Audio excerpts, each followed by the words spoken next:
धर्म प्रेमी सज्जनों तथा आर्य बंधुओं, मैं कल तो आया ही था आप लोगों के बीच और अभी मैं पुनः आप लोगों के सामने उपस्थित हुआ हूँ एक बातों को लेकर। वो बातें ये हैं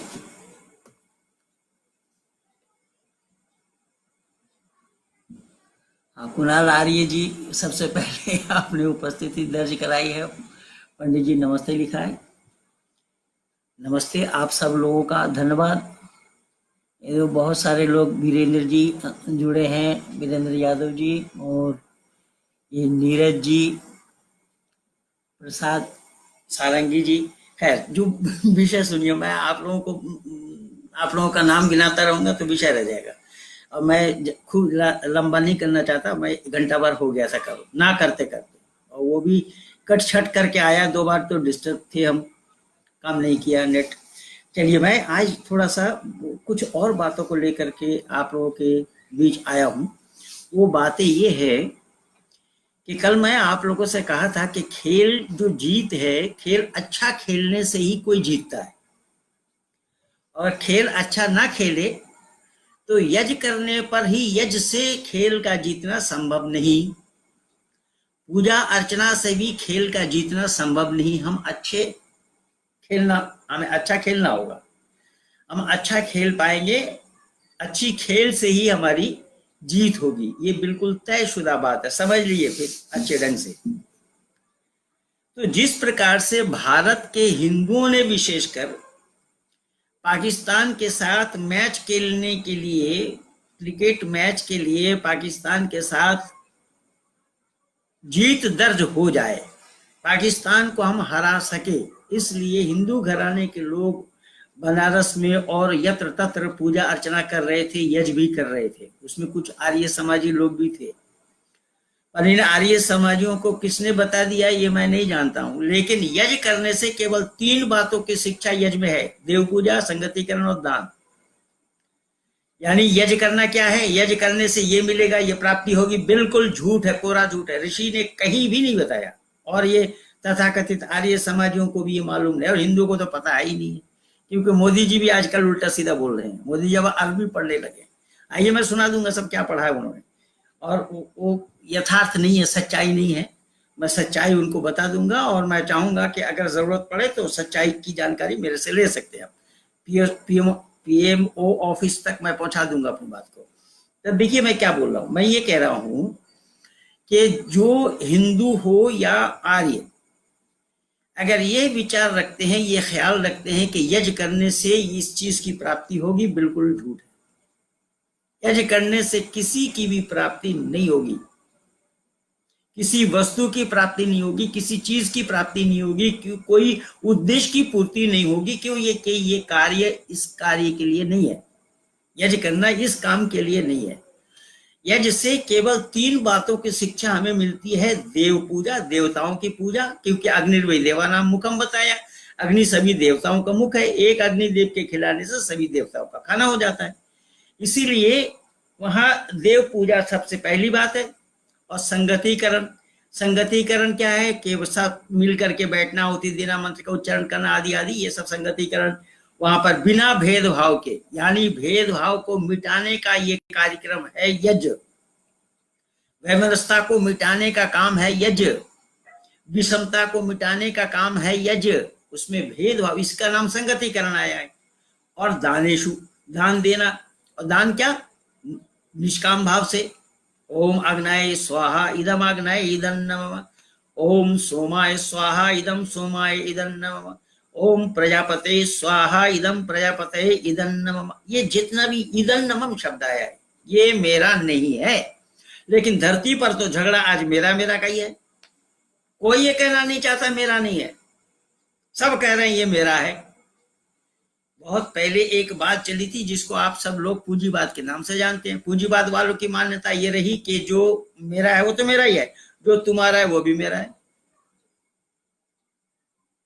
कुछ दिनों के बाद साम्यवाद ने इसको रोकने का प्रयास किया। साम्यवाद वालों ने कहा कि नहीं, जो तुम्हारा है वो तो तुम्हारा ही है, जो मेरा है वो मेरा है, पर हाँ जरूरत से ज्यादा तुम्हारे पास है तो वो मेरा है। देखिए मूर्खता यहाँ पर भी है। जरूरत से ज्यादा किसी के पास हो, आप मांगेंगे तो वो स्वेच्छा से दे देगा क्या? देना चाहेगा क्या?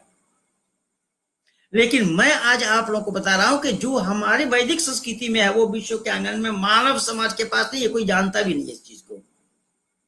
आज कई लोगों को मैं बताया, फोन आया मेरे पास और कई लोगों को मैं बताया इस चीज को कि जो हमारी वैदिक संस्कृति में है मानव समाज के अंदर में, वेद के मानने वालों के पास वो औरों के पास नहीं है।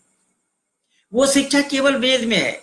और वेद के मानने वालों की मान्यता क्या है कि जो तुम्हारे पास है वो तो तुम्हारा ही है, और जो मेरे पास है अगर जरूरत पड़े तो ये आपका है या तुम्हारा है। जरूरत पड़ने पर मैं भी अपने को समर्पित करता हूं, मेरा भी ये तुम्हारा हो जाएगा। इसलिए संसार का उपकार, मैं बोला था ऋषि दयानंद ने आर्य समाज के चटानिया में लिखा है, संसार का उपकार करना इस समाज का मुख्य उद्देश्य है। शारीरिक आत्मिक और सामाजिक उन्नति करना और अपनी उन्नति में संतुष्ट न रहना चाहिए, किंतु प्रत्येक की उन्नति में अपनी उन्नति समझनी चाहिए, क्योंकि प्रत्येक हमारे साथ है। लेकिन कुछ लोगों ने अपने अपने ढंग से ये तरीका चलाया है। कुछ लोगों ने कहा कि जियो और जीने दो, ये नारा लगाए लोगों ने, जियो और जीने दो। लेकिन जियो और जीने दो का मतलब यह हुआ को कोई मेहमान आएगा आपके घर में तो आप मेहमान नवाजी पहले करेंगे, मेहमान को पहले खाने देंगे या खुद खाएंगे? अगर जियो और जीने दो हो तो फिर बात वही बनेगी कि खाओ और खिलाओ। तो अपना नहीं है, ये वैदिक संस्कृति को छोड़ करके कहीं नहीं है। जो ये उत्तम, मध्यम और निकृष्ट पुरुष तीन बताया गया ना, उन तीनों में से वैदिक संस्कृति में अपने नहीं है, अपना बाद में है, पहले दूसरों का है। तो ठीक इसी तरीके से यज्ञ में ये समर्पण है, तो इस समर्पण से आप खेल जीत नहीं सकते। पर बंधु याद रखना, जैसे आप लोगों ने खेला और खेल के लिए यज्ञ किया, पूजा अर्चना भी की, ठीक इसी तरीके से पाकिस्तान वालों ने भी बार बार कहा इंशाअल्लाह भारत को हराएंगे, इंशाअल्लाह भारत से जीतेंगे, इंशाअल्लाह हम जीतेंगे, भारत को हराएंगे। एक बार दो बार नहीं, अनेक बार बोला, अनेक जगह नमाजी भी पढ़ी गई। लेकिन मैं दावा के साथ कह रहा हूं कि जैसा यहां छेदी लाल है वहां भी सुराखी लाल है। छिद्र और सुराख दोनों का मतलब एक ही होता है। कोई छिद्र कहे या कोई सुराख कहे, सुराख उर्दू में है और छिद्र हिंदी में है। तो कहने का तात्पर्य मेरा यह है कि नमाज पढ़ने से कहीं किसी की जीत नहीं होती, ना होगी, ना हुई है और ना होना संभव है। और इंशाअल्लाह शब्द बिल्कुल झूठ है, कोरा झूठ है, गलत है। इंशाअल्लाह संभव नहीं है। अभी इंशाअल्लाह के लिए देख ही रहे थे आप, बंगाल के मुख्यमंत्री भी कह रहे थी मुद्दई लाख बुरा चाहे तो क्या होता है, वही होता है जो मंजूर खुदा होता है। जब मंजूर खुदा होता है, जब इंशाअल्लाह, इसी को मंजूर खुदा के माने इंशाअल्लाह। इंशाअल्लाह दैट मीन्स अल्लाह ने चाहा तो, लेकिन अल्लाह चाहेगा नहीं। कैसे नहीं चाहेगा? कि अल्लाह अगर चाहता होता तो ये सारा तांडव नहीं होता, पाकिस्तान में भारत के सैनिकों द्वारा स्ट्राइक नहीं होता। मैं बहुत बार बोल चुका हूं, अल्लाह चाहा नहीं। और कुरान कह रहा है कि अल्लाह जो चाहता है वही होता है, जो नहीं चाहता नहीं होता। लेकिन मैं कह रहा हूं अल्लाह अगर चाहता होता, ये कोरा झूठ है, अल्लाह अगर चाहता होता तो पाकिस्तान की जीत होती। अल्लाह क्यों नहीं चाहा? पाकिस्तान तो अल्लाह वाले हैं ना, पाकिस्तान तो अल्लाह वाले हैं। तो मैं माननीय प्रधानमंत्री जी को दो टूक में ये कहना चाहूंगा कि जिस अल्लाह की बात आप कह रहे हैं, कि आप वहां वीडियो में एक जगह आपने बोला है साविद्या या विमुक्त है। साविद्या या विमुक्त है का मतलब होता है कि विद्या वही चीज है जो मुक्ति का रास्ता बताता है कि, लेकिन मुक्ति कुरान में कहाँ है? जिस कुरान के लिए आप कह रहे हैं कि सबसे ज्यादा बार अल्लाह का नाम आया है। अल्लाह शब्द कितना बार आया है कुरान में, आपको मालूम है? अल्लाह शब्द आया है कुरान में 2267 बार। कितने आयतों में? 1664 आयतों में। और माननीय प्रधानमंत्री जी कह रहे हैं कि जितना बार अल्लाह आया उतना बार इल्म आया। नहीं, गलत है, झूठ है। इल्म शब्द कुरान में केवल 58 बार आया, 58 बार आया है। कितने आयतों में? 60 आयतों में। पर आयत तो 6666 है। उनमें 60 आयतों में इल्म आया है केवल 58 बार। तो इल्म की मानी ये विद्या नहीं जो विद्या आप सिखाने जा रहे हैं, जो विद्या आप देने जा रहे हैं। वहां आपने हिकमत बोला, हिकमत के मानी इल्म नहीं होता। हिकमत के मानी होता है डॉक्टरी, वैद्यक, हकीम, हकीमी चिकित्सा जिसको बोला जाता है, जो लुकमान हकीम के लिए मशहूर हुए हैं इस्लाम वालों के पास। लुकमान एक पैगंबर भी थे, वही लुकमान हकीम के लिए कहा जाता है। खैर, तो मैं यहाँ निवेदन कर रहा हूं कि जिस अल्लाह की बात माननीय प्रधानमंत्री जी कर रहे हैं, कह रहे हैं, दुनिया वालों को सुना रहे हैं, तो वही अल्लाह का ही तो ये कहना है, माशाअल्लाह कान लम यशा लम यकुन। मैं जो चाहता हूं वही होता है, जो नहीं चाहता नहीं होता। अल्लाह एक दो बार नहीं, अल्लाह ने अनेक बार कहा, वमा तशाऊना इल्ला अन यशा अल्लाहु रब्बुल आलमीन। मैं बहुत बार बोला, वमा तशाऊना इल्ला अन यशा अल्लाहु रब्बुल आलमीन। ये सूरा नंबर 81 आयत नंबर 29 में अल्लाह ने बोला क्या कि और तुम तो सारे जहान के पालने वाले खुदा के चाहे बगैर नहीं कर सकते। तुम खुदा जो दुनिया के चाहने वाले हैं, दुनिया के पालनहार हैं, अगर वो नहीं चाहेगा तुम नहीं कर सकते हो। तो अल्लाह अगर चाहता है वही होता है। तो क्या पाकिस्तान को जिताना अल्लाह नहीं चाहते थे? पाकिस्तान की जीत अल्लाह देखना नहीं चाहते थे? भारतीयों के हाथ, काफिरों के हाथ पाकिस्तान को हराना चाहते थे अल्लाह। मैं नहीं कह रहा हूं, कुरान कह रहा है। ये देखिए,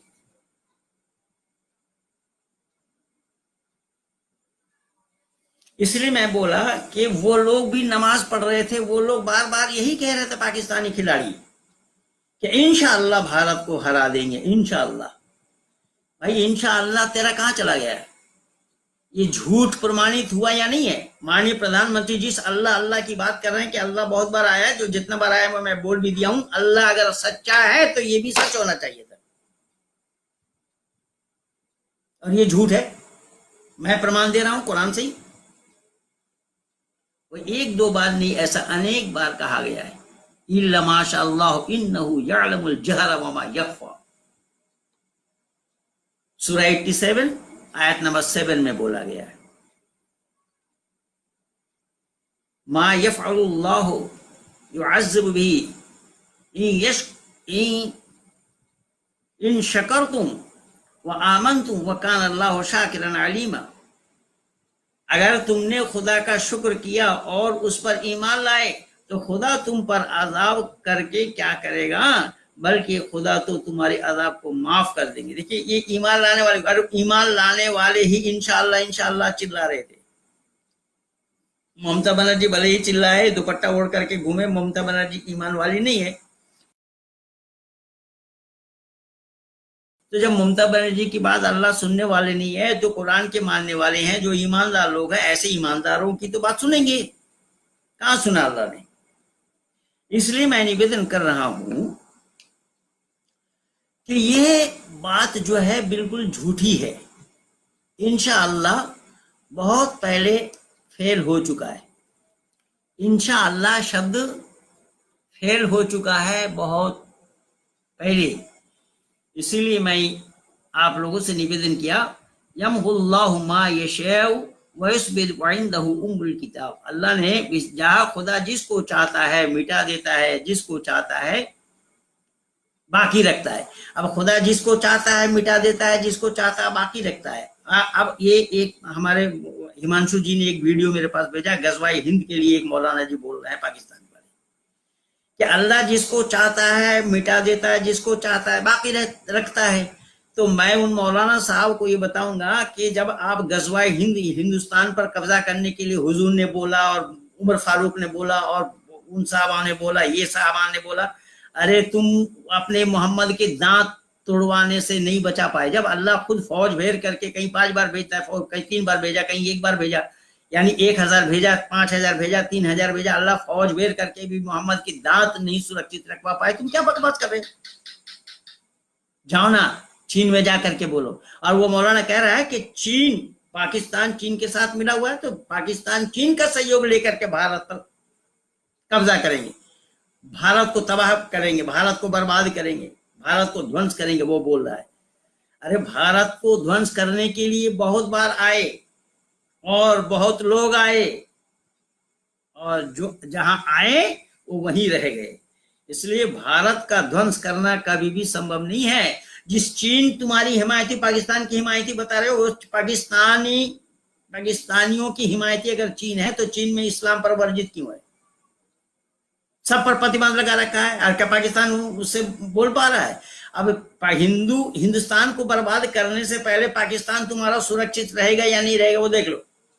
मियाँ जी, पहले अपनी स्थान को सुरक्षित रखो, अपनी स्थान को सुरक्षित रखने का प्रयास करो। तुम सिंध से हिंद बताते हो, सिंध से हिंद बनाए, बलूचिस्तान आदि आदि जितने भी तुम्हारे हैं, तुम बताते हो कि हम पाकिस्तान, भारत को बर्बाद कर देंगे। तुम्हारी न मालूम कितना बार जन्म लेना पड़ेगा। अब तक तो यही करते आए हो, तुम लोगों के सिवा कुछ काम और नहीं है तुम्हारे पास। और अल्लाह यह कह रहे हैं, अल्लाह कह रहे हैं कि मैं जिसको बाकी चाहता हूं उसको बाकी रखता हूं। तो अल्लाह ने बाकी रखा है भारत को। इसका जवाब तुम्हारे अब्बा जी के पास भी नहीं है। मौलाना सुन लो कान खोलकर, इसका जवाब तुम्हारे बाप दादा 14 खानदानों के पास नहीं है, ना इस्लाम वालों के पास है, ना अल्लाह के पास है। जो अल्लाह कह रहे हैं कि मैं जिसको चाहता हूं बाकी रखता हूं, जिसको चाहता हूं मिटा देता हूं। तो ये आज तक भारत बचा हुआ है, भारत बाकी है, मिटने वाले मिट गए। इसलिए तुम्हारा पाकिस्तान भी मिटने वाला है, याद रखना। ज्यादा चिल्पो मत करो। भारत इसलिए मिटने वाला नहीं है कि भारत ऋषि मुनियों का स्थान है, ऋषि मुनियों का जन्मस्थली है। यहाँ पर अग्नि, वायु, आदित्य, अंगिरा, कपिल, कनाद, पतंजल, गौतम, जैमिनी, व्यास आदि ऋषियों से लेकर के मर्यादा पुरुषोत्तम राम और योगेश्वर कृष्ण जैसे लोगों का आगमन हुआ।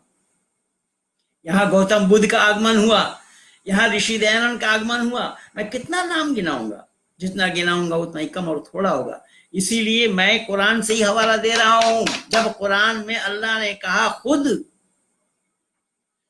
कि फिर हम खुदा जिसको चाहते हैं मिटा देते हैं और जिसको चाहते हैं बाकी रखते हैं। क्या बोला? यमहुल्लाहु मा यशाउ व युस्बित व इंदहु उम्मुल किताब। या अल्लाह खुद कह रहे हैं इस बात को। तो जो अल्लाह अगर ना चाहते होते तो भारत का सही सलामत रखना संभव नहीं होता। तुम खामखा बकवास कर रहे हो। अगर तुम्हारा कुरान सही है तो सिद्ध करके दिखाओ भारत बचा क्यों है। जो मैं हवाला दे रहा हूं, जो मैं प्रमाण दे रहा हूं, इसको गलत सिद्ध करके दिखाओ। इसीलिए बकवास मत करो। माननीय मोदी जी ने बड़े अंदाज से कुछ भी कहा, कुछ भी बोला, हमें उसका मतलब नहीं है, लेकिन उन्होंने गलत जानकारी दी है कि जितना बार अल्लाह आया उतना बार इल्म आया। नहीं, ऐसा नहीं है। बल्कि जितना बार सलात आया है उतनी बार ज़कात आया है। वाक़िमुस सलात व आतुज़ ज़कात, कायम करो नमाज को और ज़कात दो। ये बात सबसे ज्यादा बार आया है कुरान में। इसीलिए मैं दो टुक में केवल आप लोगों तक अपनी बातों को पहुंचा देना उचित समझा कि आप लोगों तक मैं अपनी बातों को ये पहुंचा दूं कि इंशाअल्लाह ये कोरा झूठ साबित हुआ। इसलिए पाकिस्तान की हार हुई और अल्लाह ने हराया। अगर अल्लाह ने जीता था तो इंशाअल्लाह अगर बात सही होती तो तुम्हारी जीत होती। इंशाअल्लाह शब्द ही झूठ है, इसीलिए तुम्हारी हार हुई है। ये तो कायदे की बात है। इसीलिए तुम भले ही अल्लाह अल्लाह चिल्लाओ, अल्लाह तुम्हारे पक्ष में नहीं है। इसीलिए अल्लाह जिसको चाहता है कायम रखता है। अगर अल्लाह का कहना ये है, कुरान का कहना ये है, तो अल्लाह ने भारत को कायम रखा है। लेकिन इसमें भी हम बिलीव नहीं करते, इस पे भी हम विश्वास नहीं करते। अल्लाह तो जानता भी नहीं है क्या भारत है और क्या हिंदुस्तान है, क्या पाकिस्तान है। अल्लाह जानता नहीं। अल्लाह कोरा झूठा है, बकवास है, बकवास किया है। पूरे कुरान में अल्लाह ने बकवास की है। कहीं पर भी एक भी शब्द कुरान के आधार पर सिद्ध नहीं हो पाएगा, सिद्ध नहीं कर पाएगा कोई कि ये कलामुल्लाह है। इसलिए मैंने तो आज 36 साल से यही डंका बजा रहा हूं कि कोई भी कलामुल्लाह सिद्ध करके दिखा दे इसे। और मैं कुरान से ही हवाला दे दूंगा, कुरान से ही जवाब दे दूंगा कि कुरान कलामुल्लाह नहीं है। इसलिए तुम नमाज पढ़ो चाहे कुछ करो। अभी तो रोजा से उठे हो, रोजेदार रोजा रखे थे, लेकिन खिलाड़ियों रोजा रखा या नहीं रखा ये मैं नहीं जान रहा हूं, लेकिन रोजा रख करके आए और नमाज पढ़ करके तुम पाकिस्तान वाले भारत से जीतना चाहते थे, लेकिन मुकी खानी पड़ी। इसलिए याद रखना ये कोरा झूठ है शब्द इंशाअल्लाह या लफ्ज इंशाअल्लाह। अल्लाह ने चाहा, अल्लाह चाहा हा कुछ नहीं, अल्लाह चाहा नहीं है, हा है। और वो दुनिया बनाने वाला भी नहीं है, इतना भी मैं बता रहा हूं। अल्लाह अगर दुनिया बनाने वाला होता तो सूरज की रोशनी हिंदुओं को ना देते। जो रोजमर्रा की चीज है, प्रकृति की जितने भी सामान हैं वो सब परमात्मा के ही बनाए हुए हैं। इसलिए परमात्मा के पास हिंदू मुस्लिम भेद नहीं है, जो कुरान में हिंदू मुस्लिम का भेद कर रखा है, ईमानदार और बेईमान शब्द बोल रखा है। तो मानिए मोदी जी आप भी जितना करें मुसलमानों के लिए, मुस्लिम महिलाओं के लिए, मुसलमान लोगों के लिए जितना करें, लेकिन आप काफिर के काफिर रहेंगे। ये तो मौलाना शौकत अली ने कहा था गांधी के लिए कि एक भटका से भटका हुआ मुसलमान गांधी से कई हजार गुना अच्छा है, क्योंकि वो मुसलमान और गांधी काफिर है। जिनको आप आदर्श मान रहे हैं उस गांधी के लिए कहा। तो इस्लाम वालों की जितनी भी आप तरफदारी करें, जितनी भी आप उसके हिम्मत अफजाई करें, जितना भी आप दिल जीतना चाहेंगे, इस्लाम वालों का दिल जीतना आप काफिर के लिए संभव नहीं है। वो केवल लाभ लेने के लिए आपके मुंह में मियां मुंह मिट्ठू बन करके रह रहे हैं। इसलिए दिल से नहीं चाहता, कोई नहीं चाहेगा, अल्लाह भी नहीं चाहा। अल्लाह की तालीम इनकी दी हुई है, अल्लाह ने दिया है ला यत्तखिज़ुल मुमिनूना अल-काफिरीन औलिया मिन दूनिल मुमिनीन व मन यफ़अल ज़ालिका फलैसा मिनल्लाहि फ़ी शैइन इल्ला अन तत्तक़ू मिन्हु तुक़ा व युहज़्ज़िरुकुमुल्लाहु नफ़्सहु व इलल्लाहिल मसीर।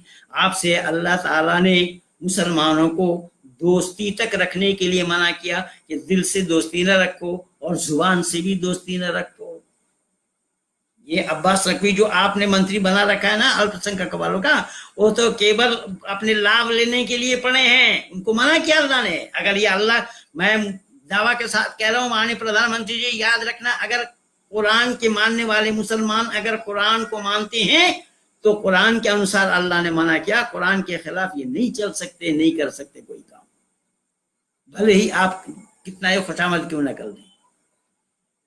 जितने ही खुशामद आप करें ये आपके ना हुए हैं ना होंगे। इसीलिए मैं बोला, मौलाना शौकत अली ने कहा था इस बात को कि एक भटका से भटका हुआ मुसलमान जितना भी प्रदभ्रष्ट क्यों ना हो, वो गांधी से कई हजार गुना अच्छा है, क्योंकि वह मुसलमान और गांधी काफिर है। ये है इस्लाम। इसलिए इस्लाम को पहले जानिए। मुसलमान कोई फैक्टर नहीं है। मुसलमान किस पर बिलीव करता है, मुसलमान किस पर चलता है, किस पर विश्वास करता है? कुरान पर। वो कुरान क्या है उसको जानिए पहले। जब तक आप कुरान नहीं जानेंगे तो सच्चाई आपके सामने में आना संभव नहीं होगा। तो मैं बहुत जल्दी में आप लोगों के सामने में दो टुक इन्हीं बातों को इंशाअल्लाह बताने के लिए मैं आप लोगों के सामने उपस्थित हुआ था। और आप लोग ज्यादा से ज्यादा इसको शेयर कीजिए। बहुत धर्मवीर जी भी जुड़ गए हैं, ज्यादा इसको शेयर कीजिए और लाइक कीजिए, सब्सक्राइब कीजिए। ये बार बार मैं भी कह रहा हूं। और आप लोग को क्यों शेयर करने में पैसा लगता है क्या? शेयर करने में पैसा लगता है तो भाई ये कंजूसी क्यों कर रहे हैं आप?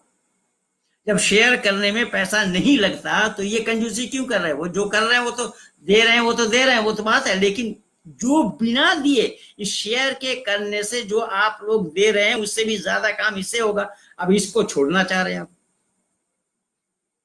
इसलिए मैं निवेदन कर रहा हूं, ज्यादा से ज्यादा शेयर कीजिए, लाइक कीजिए, सब्सक्राइब कीजिए, दुनिया वालों तक पहुंचा दीजिए और पीएमओ ऑफिस को भी पहुंचा दीजिए आप लोग, ताकि इस सच्चाई के बारे में माननीय प्रधानमंत्री जी को भी कुछ जानकारी हो जाए कि आप खुशामद पसंद क्यों हो रहे हैं। आप पर आप जितना भी खुशामद क्यों न कर लें, आप इनके दिल जीत नहीं सकते हैं। इनका दिल जीतना संभव ही नहीं है। अल्लाह ने मना किया हुआ है। वो अल्लाह के मानेंगे, आपके मानेंगे? अगर आप दिल जीतना चाहते तो आपसे लेने के लिए, हड़पने के लिए, आपसे पाने के लिए ही हाँ करेंगे, हाथ दिखाएंगे। लेकिन दिली नफरत उनका है, और दिली नफरत फैलाने वाला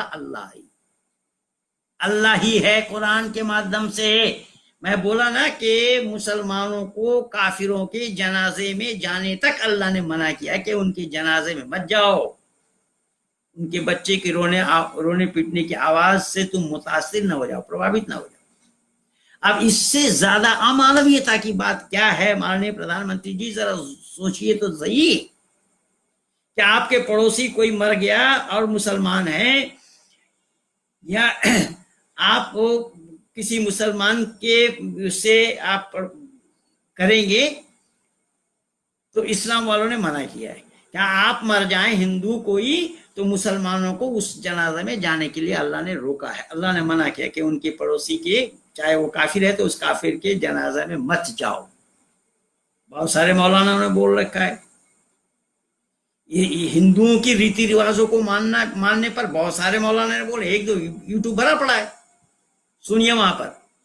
इसलिए हमारे हिमांशु जी से भी मैं ये कहना चाहूंगा कि उस मौलाना तक मेरी इन बातों को पहुंचा दीजिए कि वो मौलाना भली भांति वो जानते नहीं है कि गजवा हिंद चिल्ला रहे हैं। अरे तुम अपने नबी को नहीं बचा पाए, अपने नबी के दांत को नहीं बचा पाए, न मालूम कितने शहीद हुए हैं, कितने सहाबी मरे हैं,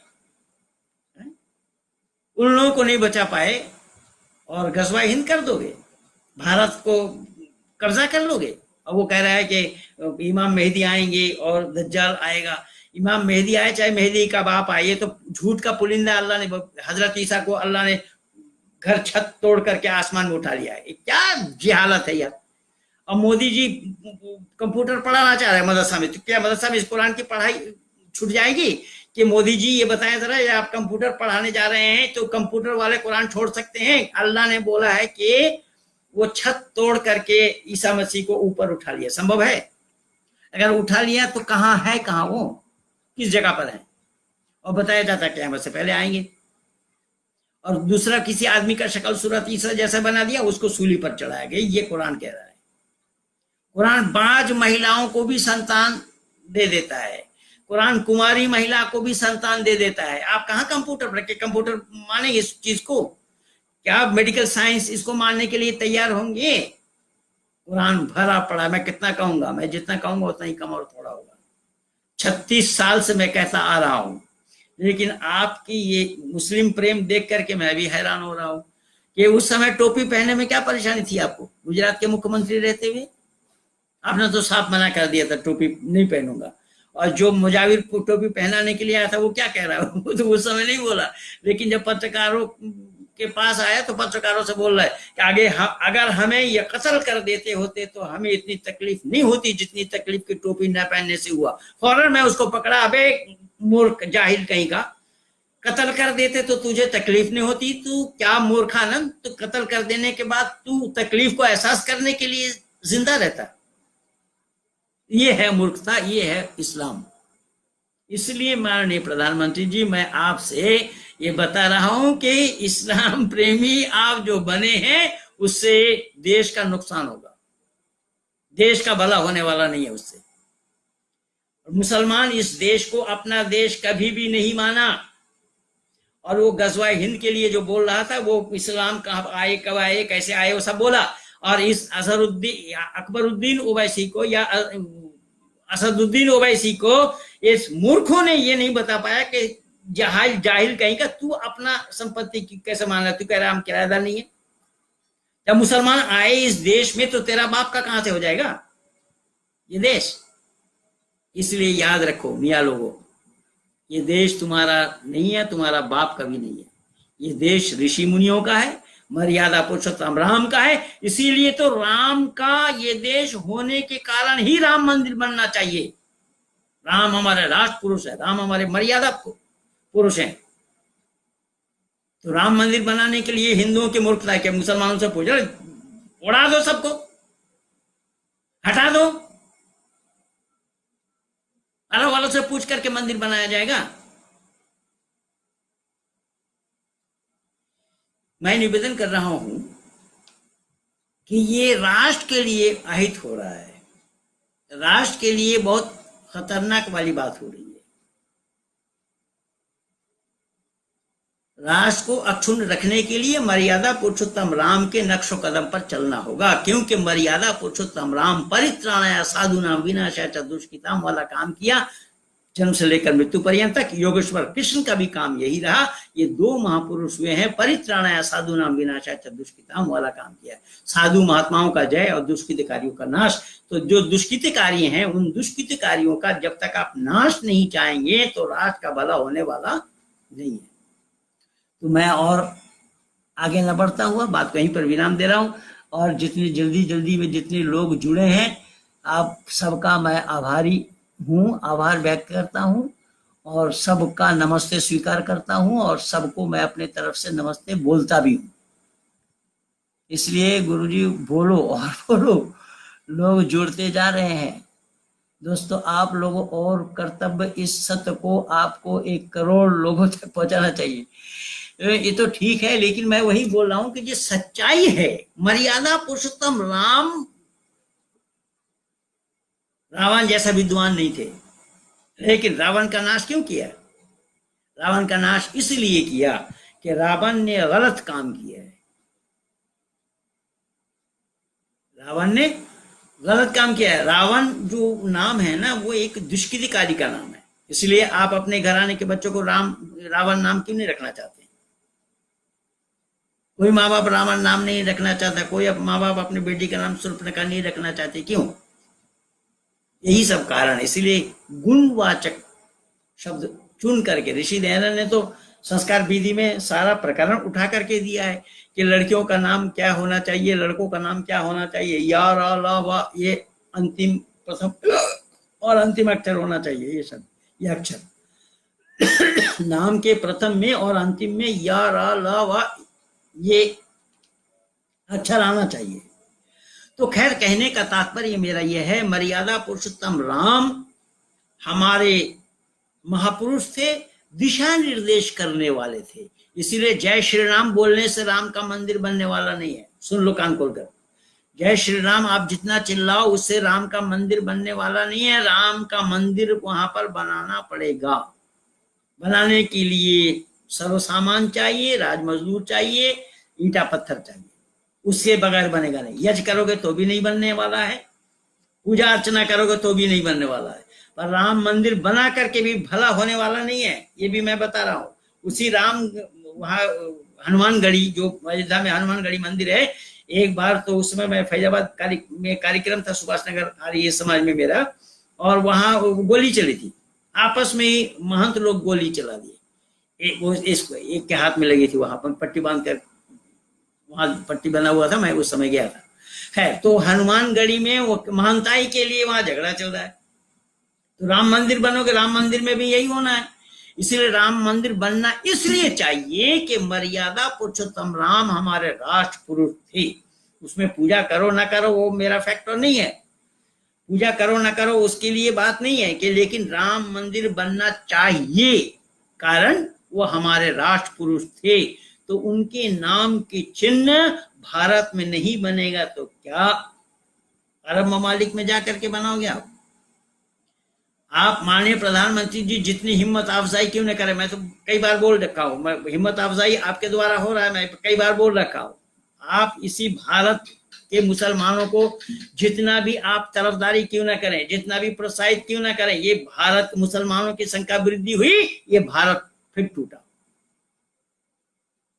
मैं दावा के साथ कह रहा हूं, जैसा अफगानिस्तान लिया आपसे, पाकिस्तान भी लिया आपसे, ऐसा ही करेंगे। इसलिए इसकी हिम्मत अफजाई इनकी, पहले तो आप यह सड़क छेक करके नमाज पढ़ना, इस पर प्रतिबंध लगाइए। पहले सड़क छेक करके नमाज पढ़ना ये कोई मानवता नहीं है, मानवता के दायरे में नहीं है। मानवता की बात करते तो पहले मानवता विरोधी कार्य को क्यों नहीं रोक रहे हैं आप, या रोकवा रहे हैं? पहले मानवता विरोधी कार्य रुकवाइए। और इनका सारा काम मानवता विरोधी है। जितना भी मुसलमानों की हिम्मत अफजाई करें, जितना भी मक्खन लगाएं आप मुसलमानों को, कोई भी मुसलमान आपके भारतीय त्योहार को नहीं मनाएगा। माननीय प्रधानमंत्री जी, आपको पता होना चाहिए। 7 समुद्र 13 नदी पार वाली संस्कृति में पर्व मनाएंगे। उनका ईद मनेगा वही पश्चिम दिशा के चांद देख करके, रोजा खुलेगा तो भी पश्चिम दिशा में चांद देख करके। आदि आदि जितने जो कुछ भी हैं ये रहते हैं भारत में, लेकिन टकटके लगाए हुए हैं अरब में, और कुछ रहते इस भारत में, वो टकटके लगाए हुए हैं चाइना और रशिया में। इसलिए मैं निवेदन कर रहा हूं कि मुसलमानों की जितनी भी हिम्मत अफजाई आप करेंगे, मुसलमान ये भारत के ना हुए हैं और ना होंगे। और मैं प्रमाण दे रहा हूं, भारत के जो हुए हैं, खान अब्दुल गफ्फार खान, मुसलमानों ने उनको स्थान दिया कि नहीं दिया, इसी को जान लीजिए। आपके उपराष्ट्रपति रहे हिदायतुल्लाह, उस हिदायतुल्लाह जो इस राष्ट्र के लिए अपना समर्पित किया है जीवन, उस हिदायतुल्लाह को इन्होंने मरहूम नहीं कहा, मरने के बाद आजहानी बोला। इंदिरा गांधी भी जब मरी उसको भी मरहूम नहीं कहा गया। उर्दू न्यूज समाचार में, वो उसमें रेडियो स्टेशन से उर्दू समाचार में सुनाया जा रहा था, आजहानी इंदिरा गांधी। आजहानी माने जहान में जो नहीं है। तो कहने का तात्पर्य ये है कि जब इस्लाम वालों ने आपको रोक रहा है, इस्लामिक शिक्षा इस्लाम वालों को रोक रहा है, तो उसमें आपकी कौन सी भागीदारी होगी? आप जो अभी विदेश में गए थे, वहां जाकर के आपने मस्जिद बनाने की बात कही है, मैं चुनौती दे रहा हूं कि किसी भी काफिर के पैसे से मस्जिद बनाना हराम है, कतई हराम है। काफिरों का पैसा मस्जिद में लग नहीं सकता। पेशाब खाना में, पखाना में बैरूनी मस्जिद में लगेगा, मस्जिद से बाहर लगेगा, मस्जिद के अंदर गर्भगृह में लगना हराम है। मैं नहीं कह रहा हूं, इनकी किताब कह रही है, इनकी किताब में लिखा हुआ है सारा। आवश्यकता पड़े, मैं परसों दिखाया था कानून शरीयत, मैं इससे पहले वाले वीडियो में दिखाया था कानून शरीयत। उस किताब में आप बाकायदा देख सकते हैं, बुखारी शरीफ हदीस में भी देख सकते हैं। ये सब किताबें इनकी है और मदरसा में पढ़ाई इन किताबों की है। तो क्या इन किताबों की पढ़ाई आप रोक सकते हैं? माननीय प्रधानमंत्री जी, जितना अनुदान आप क्यों ना दें, आपके अनुदान ये पानी में जाएगा, पानी में। सुन लीजिए, और भारतीयों के, आपका अनुदान के मतलब आप व्यक्तिगत पैसा आप नहीं दे रहे जाए, हम जैसे भारतवासियों के जो जिम्मेदार भारतवासी, हमारा पैसा वहां जाएगा। तो हमारा पैसा हम क्यों देने देंगे जो भारत के दुश्मन बने? भारत का दुश्मन जहां तैयार हो, हम अपना पैसा वहां क्यों देने जाएंगे? ये जिम्मेदारी किनकी है? इसलिए मेरे से मत बुलवाइए, मैं आपके पक्ष में भी हूं, लेकिन जो गलत काम करेंगे उसमें मैं समर्थन न दिया हूं, न दूंगा। 2014 में भी 4 वीडियो बना करके मैं दिया था आपके ऊपर, लेकिन मैं निवेदन कर रहा हूं, अभी बहुत वीडियो बनाया, लेकिन मैं ये निवेदन कर रहा हूं कि आप जितना पैसा क्यों ना दें इन मुसलमानों को, उनकी जो पढ़ाई है वही इस्लामिक पढ़ाई है, उसको आप हटा नहीं सकते हैं। और वहां पर इस्लामिक पढ़ाई यही है, कुरान और हदीस यही बताता है कि गैर मुस्लिम जितने भी हैं वो सब के सब काफिर है, काफिर मुसलमानों का खुला दुश्मन है। इसको कहां से आप हटाएंगे? और हम भारतीयों के पैसे से उन इस्लाम के मानने वालों को आप शिक्षा दे रहे हैं, आप वेद की पढ़ाई पढ़ाइए, तब हम भारतवासी आपको टैक्स देंगे, वरना इसका विरोध होगा। अभी विरोध नहीं होगा तो आने वाला समय में विरोध होगा। मैं आपको दावा के साथ कह रहा हूं कि आप मनमानी नहीं कर सकते, आपको मनमानी करने के लिए चुना नहीं गया है। आप पैसा कहां दे रहे हैं आप देखेंगे नहीं, कहां जा रहा है आपका पैसा, कहां जा रहा है भारतवासियों का पैसा? तो भारत के बहुसंख्यक लोग ही तो ज्यादा टैक्स देते हैं, अल्पसंख्यक लोग ज्यादा टैक्स देते हैं। भारत में जिन लोगों की नंबर ज्यादा है, जो लोग ज्यादा तादाद में रहते हैं, टैक्स तो उनका ही जाता है ना। तो हमारे टैक्स से आप तो यही करते आए अब तक, इन हरामजादा कांग्रेसियों ने भी यही किया है, उन अलगाववादी को पाले हमारे पैसे से, और वो उनको हराम खाने की आदत है। वो सब के सब हरामी हैं, हरामजादे हैं, वो हराम खाने की आदत है, बिना मेहनत की खाने की आदत है, तभी मुफ्त में वहां पर खाना चाह रहे हैं। वो क्यों, किस लिए? और हम सब भारतवासियों का पैसा वहां जा रहा है, तो हम टैक्स देने वाले हैं, हमारा अधिकार नहीं है क्या? हम पैसा कहां दे रहे हैं, किसको दे रहे हैं, कहां जा रहा है, हम खबर नहीं ले सकते इसका, हम नहीं पूछ सकते आपसे। और आप मनमानी करेंगे हमारे लिए हुए पैसे को, आप जहां मन में आएगा वहीं खर्चा करेंगे जाएंगे। गलत हो रहा है ये, और आगे बढ़ेंगे तो गलत होगा, और इसका विरोध होगा। आने वाला समय में जरूर आपका विरोध होगा, भले ही आप बहुमत में आए हो, 300 से ज्यादा आप सीट लाए हैं, लेकिन आने वाला समय में ये मत समझिएगा कि आप लाभान्वित होंगे। नहीं, गलत काम करेंगे तो लोग फौरन विरोध करेंगे आपका। मैं आपका समर्थन इसलिए करता हूं कि आप एक सच्चे व्यक्ति हैं, सच्चे हृदय के व्यक्ति हैं। आप इदर्नमम की भावना अपने दिल में रखते हैं, आप राष्ट्र के लिए जी रहे हैं, राष्ट्र के लिए समर्पित हैं आप, इसलिए समर्थन आपका कर रहे हैं। बाकी राजनेता राष्ट्र के लिए समर्पित नहीं है, अपने घर के लिए समर्पित है, अपने घर बनाने के लिए समर्पित है, अपने बहू बेटी को बनाने के लिए समर्पित। मुलायम सिंह के जो जिस बहू के पेट में बच्चा है वो भी राजनेता बना हुआ है। क्या हो रहा है? इसलिए आपका समर्थन करता हूं। तो आपका समर्थन करने का ये मतलब नहीं है कि आप हमारे पैसे से ही हमारे दुश्मनों को तैयार करेंगे। आप मदरसा में पढ़ा करके उनको छात्रवृत्ति देने जाएंगे। आप वहां की पढ़ाई पहले सुधारिए, वहां वेद की पढ़ाई पढ़िए, जहां मित्र चक्षुषा सर्वाणी भूतानी समीक्षा में बताया गया है सभी जीवों को मित्र के समान देखने की उपदेश, देखने की बात जहां ये देखने का उपदेश जहां दिया गया है वहां देखिए, वहां तो कुरान में ये उपदेश कहाँ है? या अय्युहल्लज़ीना आमनू, या अय्युहल्लज़ीना आमनू, ईमान लाने वाला है, ईमान लाने वालों। आपको इस्लाम वालों ने बेईमान माना है, काफिर माना है। काफिर माना नहीं, कहा है। किनको पैसा देने जा रहे हैं आप? किनकी हिम्मत अफजाई कर रहे हैं आप? किनको बढ़ावा दे रहे हैं आप? क्या वो आपके समर्थक हैं? नहीं, वो अपने स्वार्थ के लिए आपके साथ हैं। जितना ममता बनर्जी बोल गई ना कि दूध देने वाला गोरू है, जो गाय दूध देती है वो कह रहे कि उसका लात खाने के लिए तैयार है। तो मुसलमानों के लिए भी वो केवल दूध दोने के लिए हो, चाहे आप लात मारे, लात खा करके वो आपका दूध दोएंगे। ममता बनर्जी का फिट नहीं हो रहा है, पर आपका ये फिट हो रहा है। यहाँ पर मुसलमान लोग केवल आपसे दूध लेने के लिए ये कह रहे हैं, चल भले ही लात मारे मोदी, लेकिन दूध निकालना है। ये है सच्चाई। इसीलिए मैं निवेदन कर रहा हूं कि बहुत दिल लगी हो रहा है भारत के बहुसंख्यक वालों के साथ, मूल भारतवासियों के साथ। भारत भर में ये जो जातीयता की बीमारी और ये बड़ा छोटा ऊंचा ये वो दुनिया भर का बकवास करके मानव समाज को दूषित किया है, मानव समाज को टुकड़ों में बांटा है, मानव समाज को विभाजित किया है, ये सारा काम गलत हुआ है और आज भी हो रहा है। इस पर शिकंजा लगना चाहिए और संपूर्ण भारत का उत्थान के लिए, भारत को जो सोने की चिड़िया आपने पहले बताई थी, आपने पहले ही कहा था कि भारत को पुनः सोने का चिड़िया बनाना है, तो पुनः सोने का चिड़िया बनाने के लिए ये सब आपको देख करके ही चलना पड़ेगा। जो आपके विरोधी हैं उसकी हिम्मत अफजाई आपको नहीं करना चाहिए, और उसकी हिम्मत अफजाई आप करेंगे लेकिन उनकी शिक्षा नहीं, वो कुरान को छोड़ नहीं सकते। यही कारण था जो गांधी के लिए मौलाना शौकत अली ने कहा था। ये मैं बहुत सी बातों को, पुरानी बातों को मैं आपको याद दिलाया हूं। इसीलिए मैं चाहूंगा कि भारत का कुछ नहीं बिगाड़ा, दुश्मनों की तलवारों ने भारत को बर्बाद किया है, भारत के ही गद्दारों ने।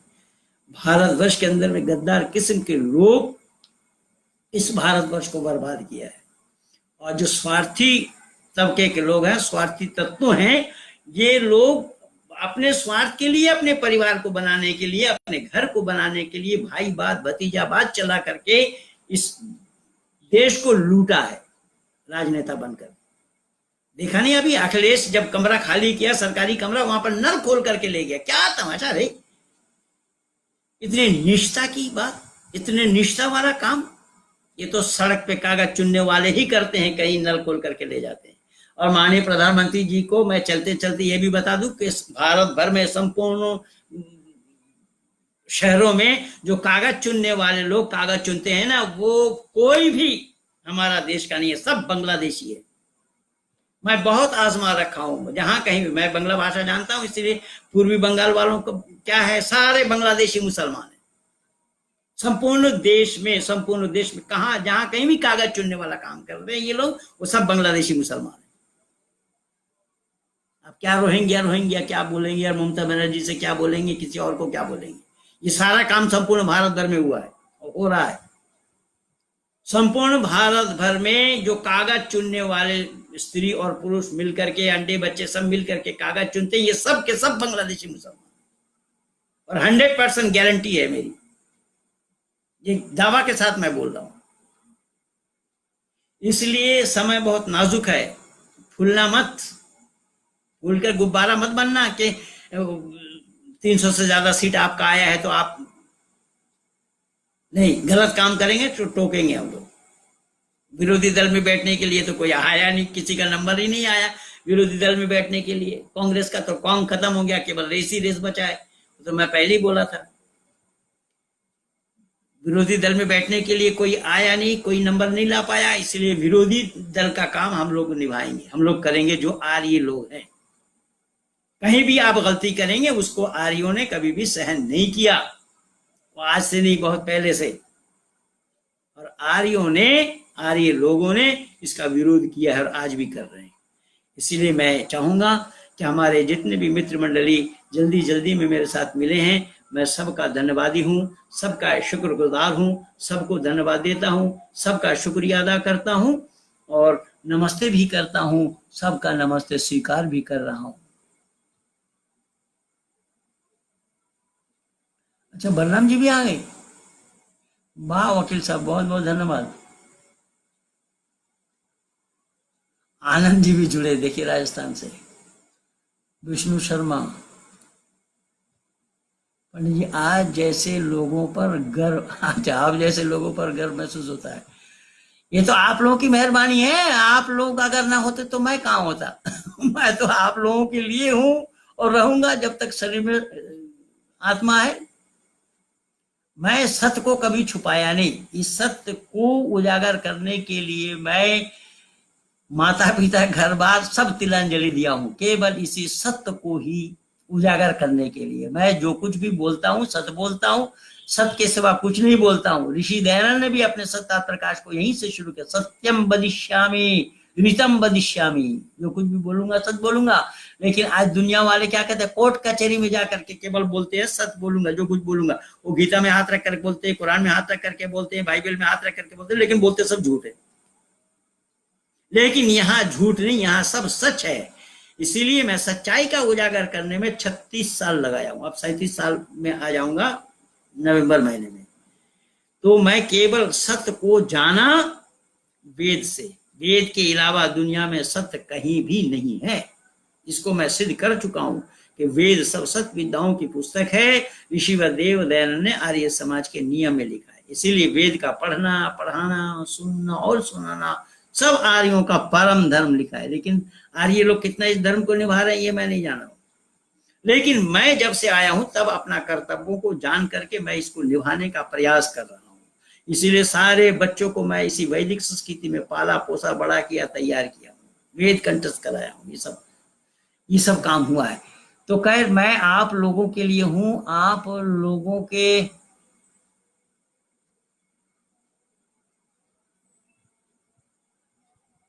ये सुभाष चंद्र जी कहाँ से है, नमस्ते लिखा है। अच्छा, नीरज अग्रवाल जी,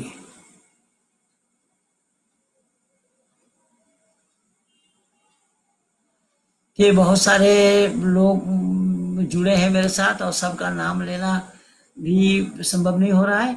तो मैं चाहूंगा कि इन्हीं शब्दों के साथ मैं अपनी वाणी को विराम दूं और सबको तहे दिल से मैं नमस्ते कर रहा हूं।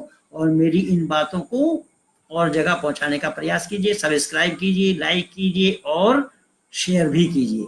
शेयर करने में आप लोगों का पैसा नहीं लगेगा, लाइक करने में पैसा नहीं लगेगा, सब्सक्राइब करने में पैसा नहीं लगेगा और पीएमओ ऑफिस तक मेरी बातों को पहुंचा दीजिए धन्यवाद के साथ।